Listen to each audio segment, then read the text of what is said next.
Tonight, the purpose of my presentation is to persuade you to reframe your view on marriage. Now, you've had this view for a long time. You've got certain ideas about marriage. Some of us have been married for a very, very long time, but tonight I want to bring you something new, possibly you've never heard before. Really interesting. And when I heard it, it changed my life, because there's one piece of the Bible that we've got wrong. We interpret it wrong. And we're going to discover that. We're going to uncover that tonight. And when I do, you're going to go, oh, wow. Because it's mind-boggling. It's going to change your life. It's going to change your relationship. So my premise tonight is every married couple can achieve optimum oneness by reframing their view of marriage. Optimum oneness. Yes, I coined that phrase. It's mine. I own it. I say that with complete humility. Optimum. Well, what does that mean? Optimum. It's the greatest degree attained or attainable under implied or specified conditions. We live in this fallen world, all right? So we're going to try to get our marriages to the pinnacle, to the top of the peak. This marriage mountain that we're trying to paint the picture of tonight and describe, all right? And oneness. Now, oneness, we all think we know what oneness is. It's talked about in the Bible how God took two, He took a male and a female, and He combined them in a marriage ceremony, and they are to become one. Oneness.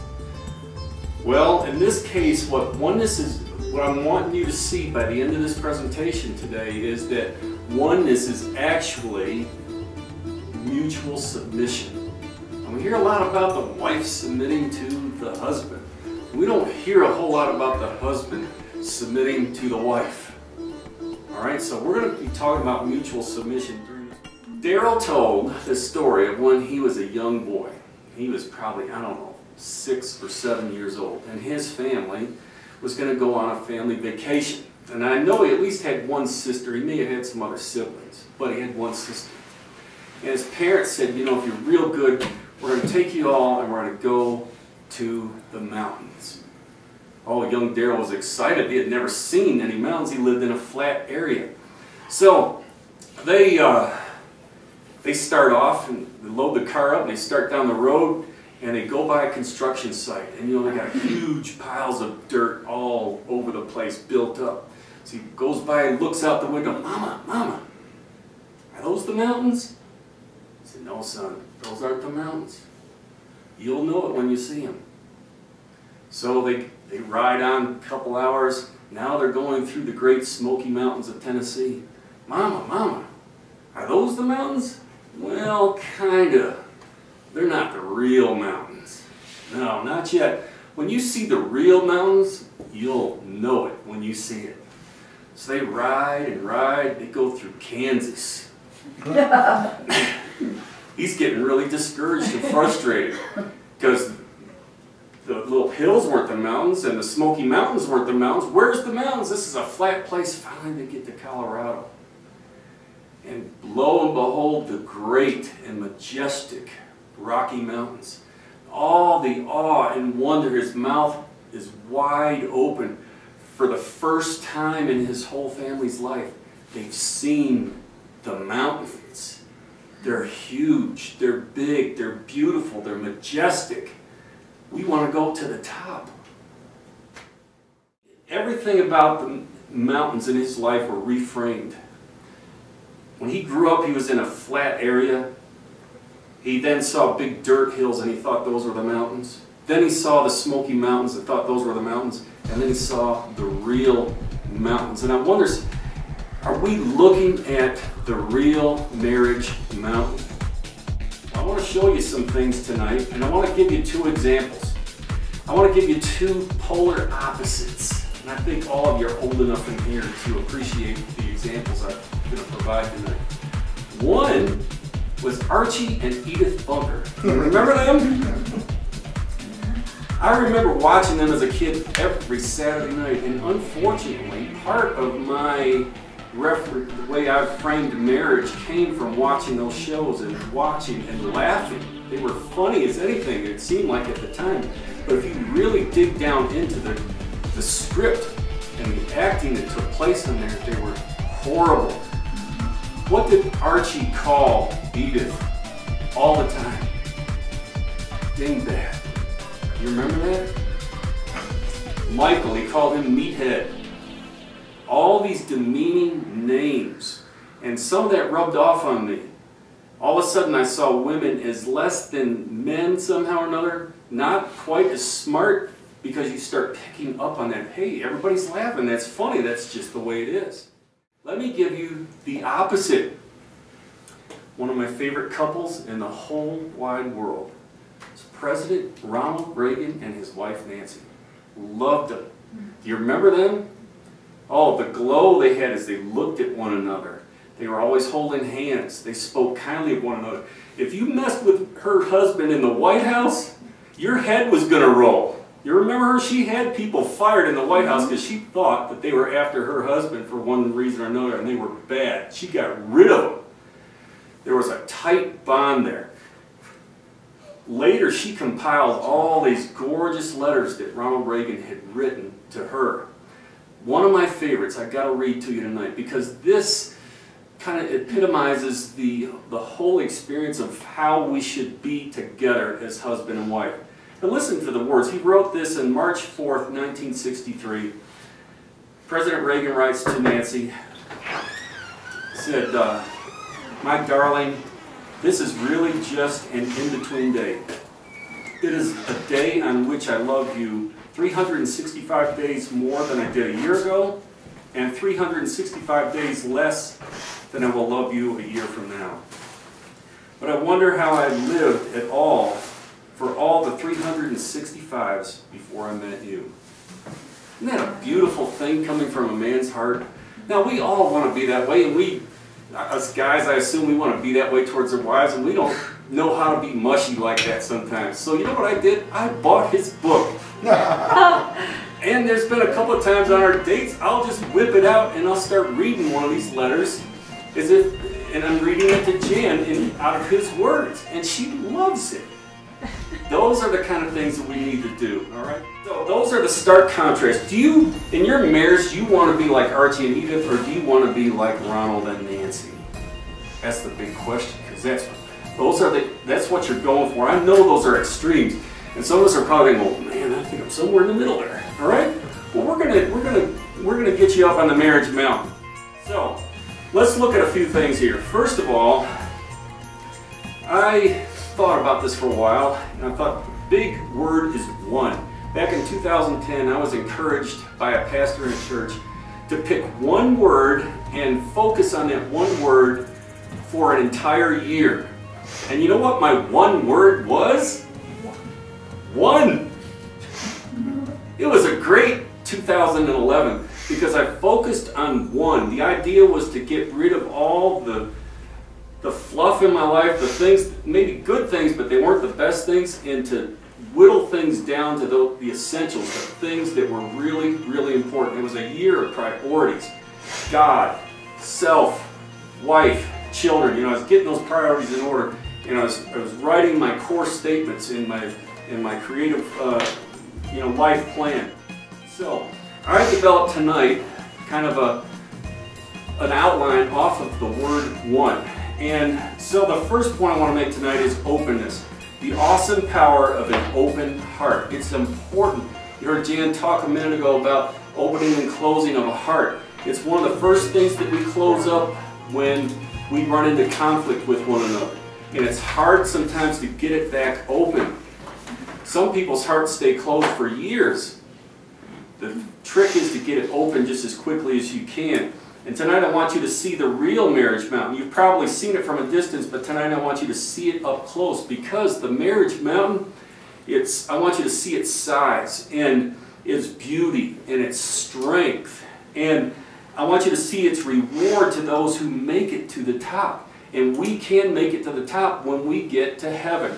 I don't think we're going to make it to the top here on this earth, but we better keep climbing.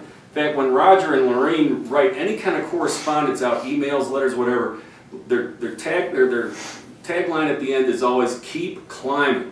That's the thing. Don't give up. Don't settle for, halfway up the mountain. Let's keep climbing. Let's get better with this. So, we're going to go to the manual now, and what is the marriage mountain? We're going to talk about this for a minute. It's page 23. It's page 23 in your book, I believe. Yeah. What is this mountain called marriage? First of all, it's being instituted by God. It says, now Lord God said, it is not good, sufficient, satisfactory that the man should be alone. I will make him a helper meet, suitable, adapted, completing for him. What basically happened here is God said, Adam is not complete, I've got to make him a helper. This is all familiar territory with you, right? You've heard these verses before.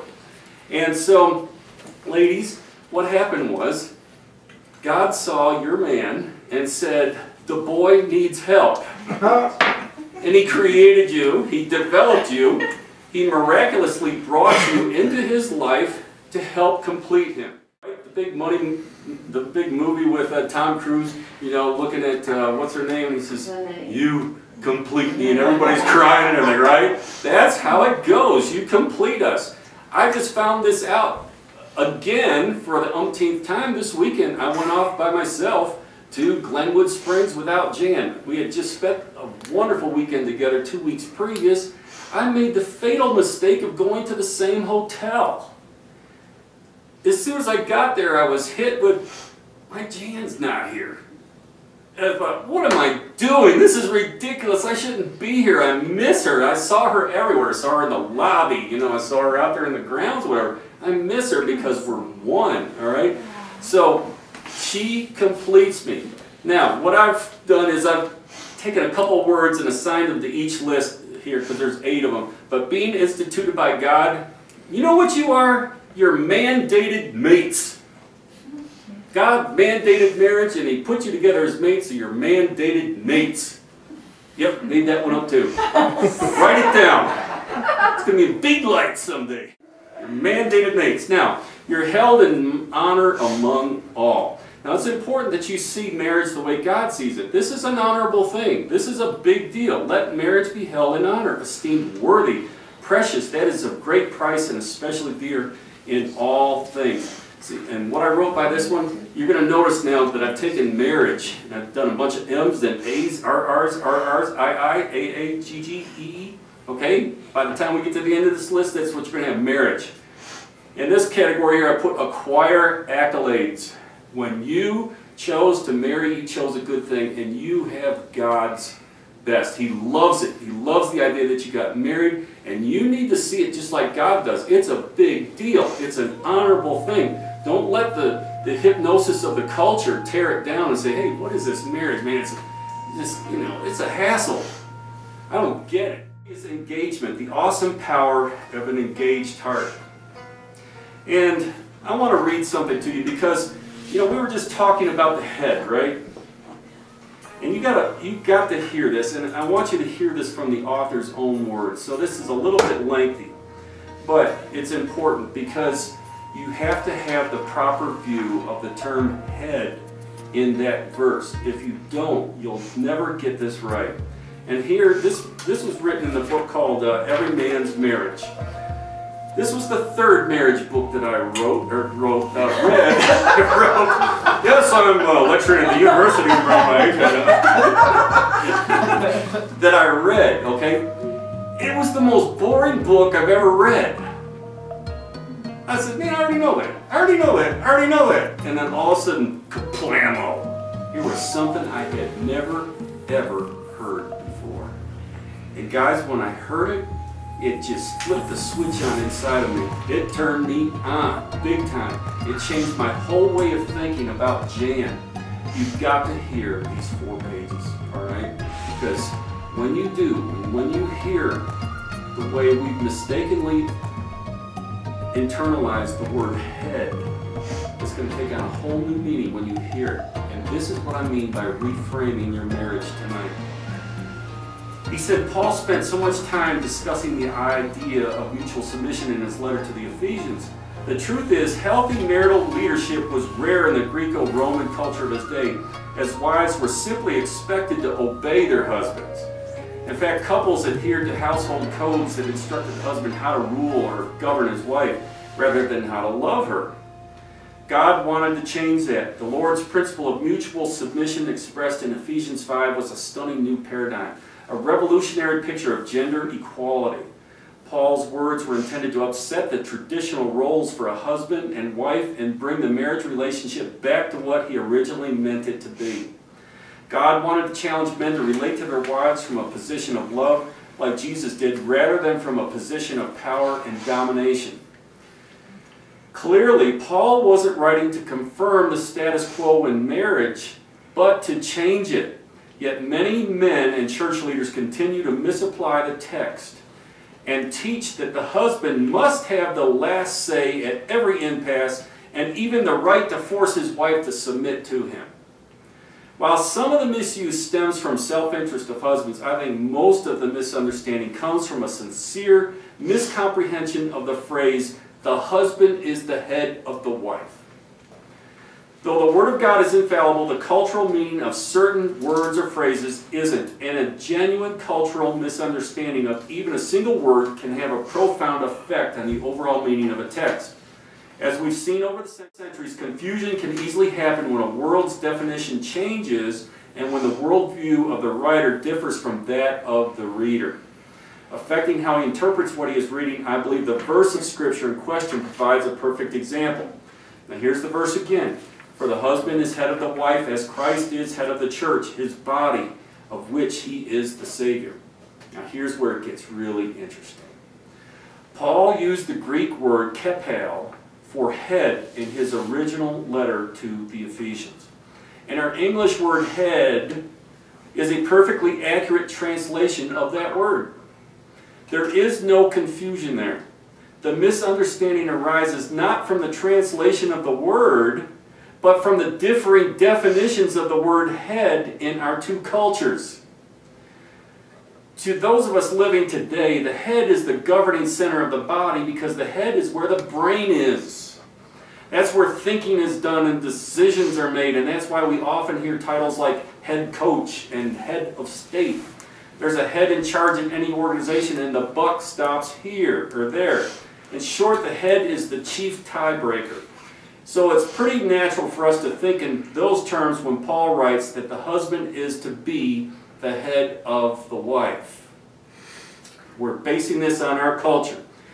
But it wasn't natural for the Ephesians to think in those terms at all because the word head carried an entirely different meaning to them. In Greco-Roman cultures, the head was not considered the governing center of the body.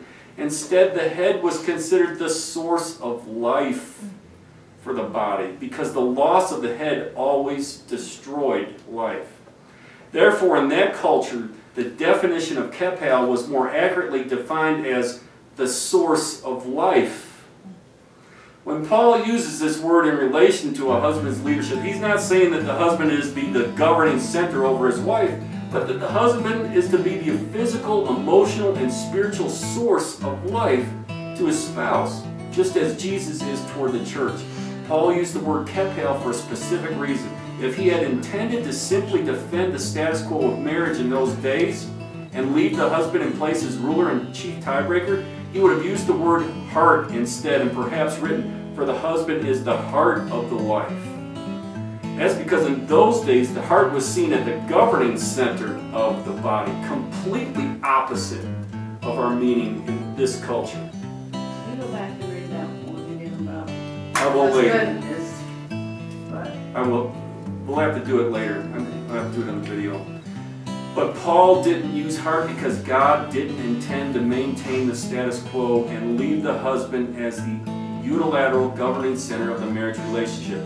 At the Lord's direction, Paul used head instead because God wanted to place his sons in a better and nobler role as husband.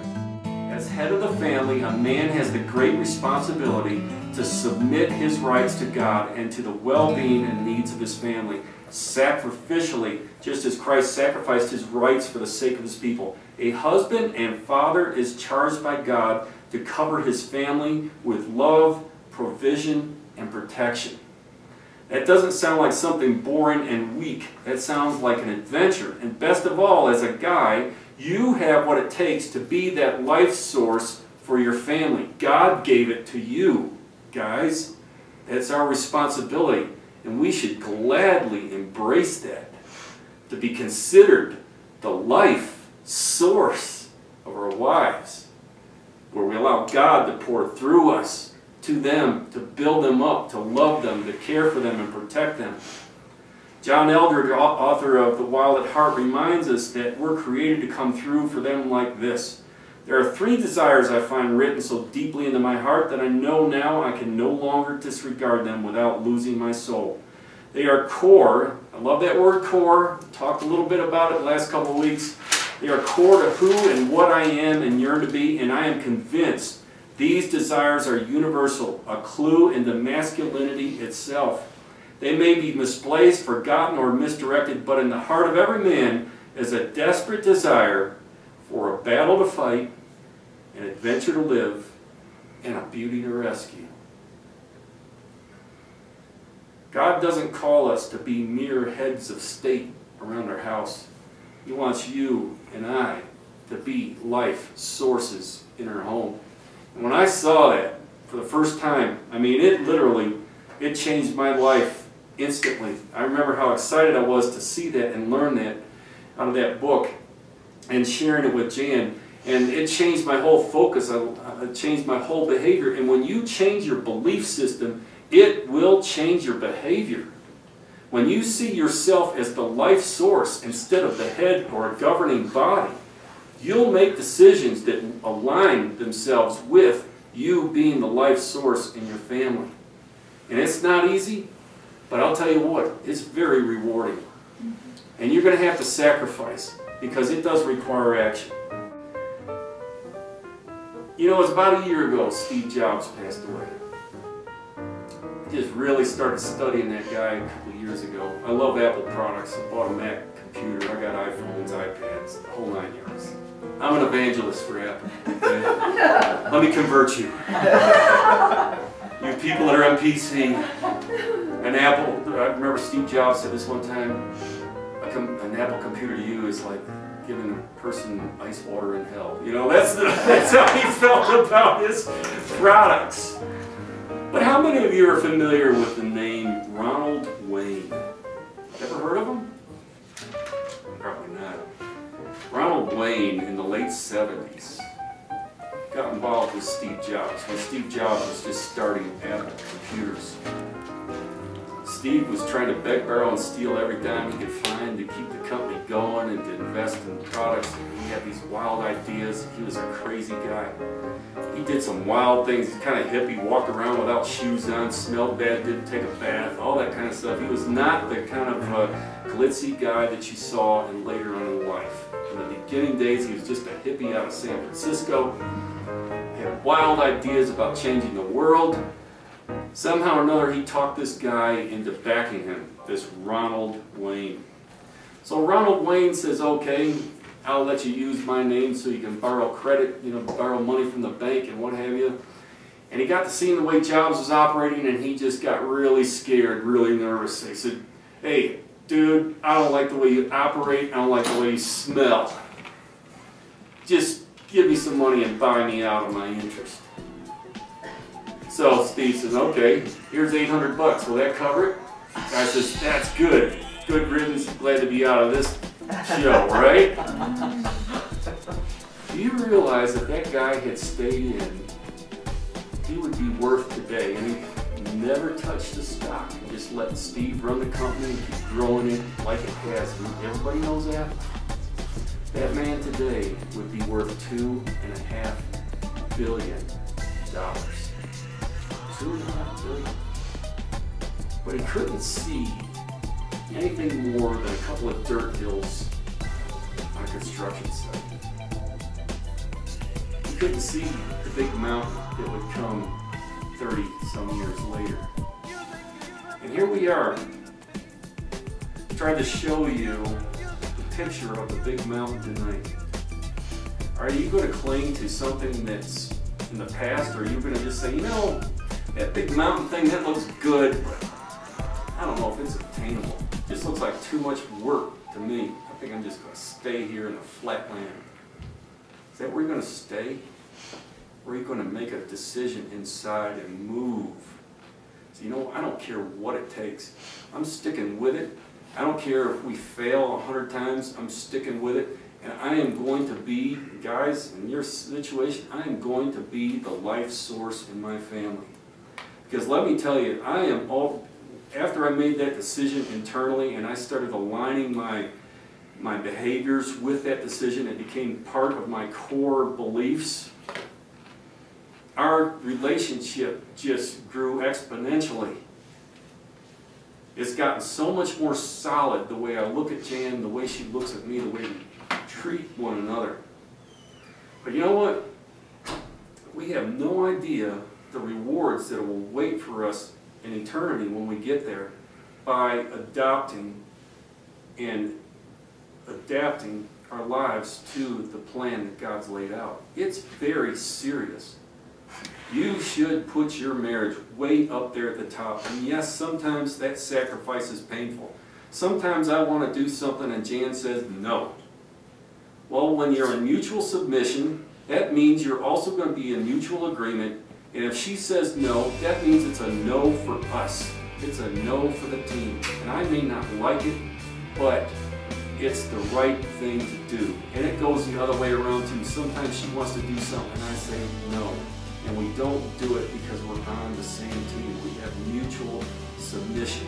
And guys, in the words of Steve Jobs, it just works. I can tell you that from experience. It just works.